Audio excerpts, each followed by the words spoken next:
Hello everyone, this is Minoxen coming back to you again with Encounters with the Twilight Expert.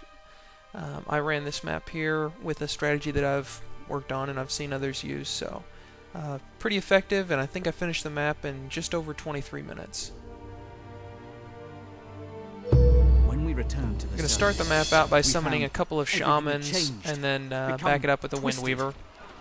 And I'm just going to go straight to the second group that's being attacked and engage them, and that'll, I guess, bring the allied units out of invulnerable mode.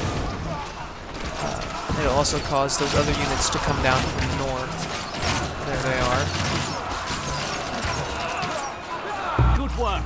I'll make short work of those, and then I'll retreat and let Rogan Kale and his guys take care of those for me. I'm going to move up here and set down a Primal Defender after setting in another group of Windweavers. Then I'm going to station my Shamans on the southern side of that there and tell them to hold position, and use my Windweavers to pull these Twilight Hags. They're a little tricky to get pulled, as you'll see there. Yeah. But once you do get them pulled, go ahead and focus the Primal Defender on the Twilight Hags, so that way it'll be doing some damage that will matter. And then just let your Shamans heal. Go ahead and summon the third Shaman at the beginning of the battle there, just so my units won't die and have a little extra healing. Okay, take down that, then I focus fire everyone on the tower, get rid of it, I sacrifice the Primal Defender, get that back in my void pool. As soon as I'm finished with the tower, I'll destroy my Windweavers, build a Shadow Orb, and I'll station my Shamans just over here to the right of the orb. I'm next going to be summoning in Nightguard. It's a really good unit for a lot of these expert maps. I go ahead and take over one of the Twilight Whisperers. I was originally going to take over the Vile Blood, but I missed him.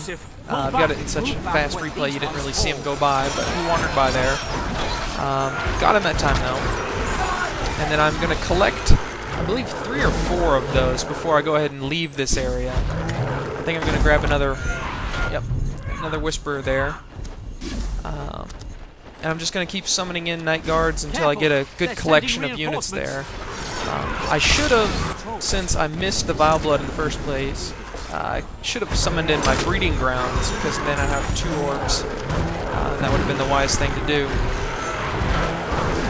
But instead, I wait to summon in my Breeding Grounds until much later, after I've already summoned in 5 or 6 of these Night Guards. So this map is very, very power constrained. That seems to be the main thing that holds you back a lot of the time. So any bit of power you can save, whether it's from Breeding Grounds or just not casting a spell or anything, it's worth it to save it, because it will make you finish the map all the faster. Okay, I think I've got one more Vile Blood I'm going to try and get here before I go all crazy. I go ahead and decide to build my Breeding Grounds then. Draw these guys in next to my Furnace of Flesh. Oh, I forgot to mention that, but I did build a Furnace of Flesh to help get some of my Void Pool back. I don't have any upgrades on it, so it's nothing fancy, but it does get the job done. I go ahead and move out into the middle here, take over that final Vile Blood. Now I've got 4 of them. Pull the rest of my healers out of the base, and just order a general command to attack down in this bottom left corner here. They just kind of do their own thing and take out all that encampment. And they're going to finish up here. And I'm going to move to the right. Go ahead and take that Vile Blood. And I summoned in some Snapjaws once I had my Breeding Ground in. Those Snapjaws, whatever unit they're attacking, takes 50% more damage. So that's a really big thing. And I go ahead and focus all of my guys on that Twilight Collosus, or whatever its proper name is. And manage to take it down pretty quickly. Then I focus on the spawning building, because I don't want any enemy Vile Bloods coming in on me. And part of this strategy here is you have to be careful in destroying these buildings. This one's anti-air tower that's to the south there, you can leave that one in position if you're hoping to build towers at the wall or anything. So regardless of your strategy, if you don't even use my strategy, you can leave one of these buildings in the center alive here, and it will prevent the gate from opening up and those Twilight Hulks from coming in and scouting your base every so often when they make a round. Beware.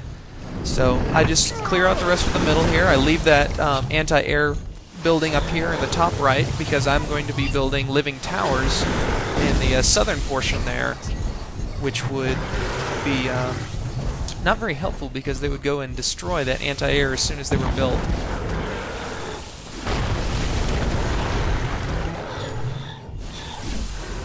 Have to slap these guys around a little and get them off of that tower. There we go. And I go ahead and build the power wells that are available, and I'll go down and build the orb. And then I think it's a power waiting game once I get the orb built, because I'm waiting for power for Razorleaf. Once I get Razorleaf, I'll move him over into position and just tell him to hold position. I won't root him because he'll take out that anti-air if I just let him do his own thing. So I'm going to summon in my second nature orb. That'll give me all of the orbs I'll need for Razorleaf. Grab the gold, and I'm just waiting.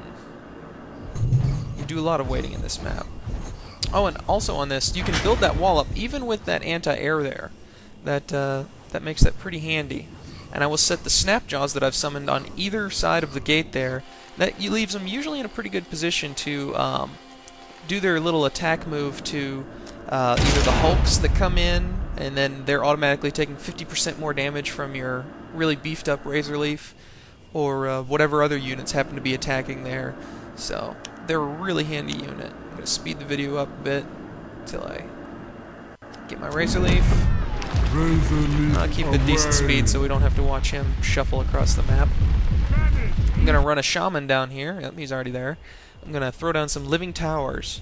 I think I go ahead and build the maximum for his root network, which I believe is 7 or 8 at the moment. And I'm also going to be using a root nexus. Root nexus, I use the nature affinity one because it heals him. It's like a healing garden essentially, except it links you to your living towers, which is a really great feature because it prevents you from accidentally having a living tower taking all of the attack power from your chain. And this is me demonstrating my wonderful micromanagement skills. I will send the Twilight Whisperer out as I had planned, but I accidentally select my command group and go to attack this Hulk instead, so I abort and he gets away. But generally, if you're going to try and recreate this, you'll send a unit out there and you'll pull it. You can do it with just about any unit. Pull it in, the Razorleaf will kill him in no time flat, and then you just wait for the pair of Twilight Hulks, here they come, to move in. And I usually Ensnaring roots these guys, but I figured to save my power, what little it was, and see how I did on this replay with this. It worked pretty well. They did get a wall segment down though, which was a little disappointing. But I was able to get my Snapjaws back up on the wall, and that rebuilt before the option to even use the Screaming Stone was available. And now I'm just waiting on the Screaming Stone, because once you have those 2 Hulks out of the way, typically you'll have the 3 Hulks out of the way if I wasn't poor at micromanagement. Once you have all those guys out of the way, it's pretty much a cakewalk. You go ahead and call the Screaming Stone, and then you're going to have another Twilight Hulk. In this case, it's going to be 2.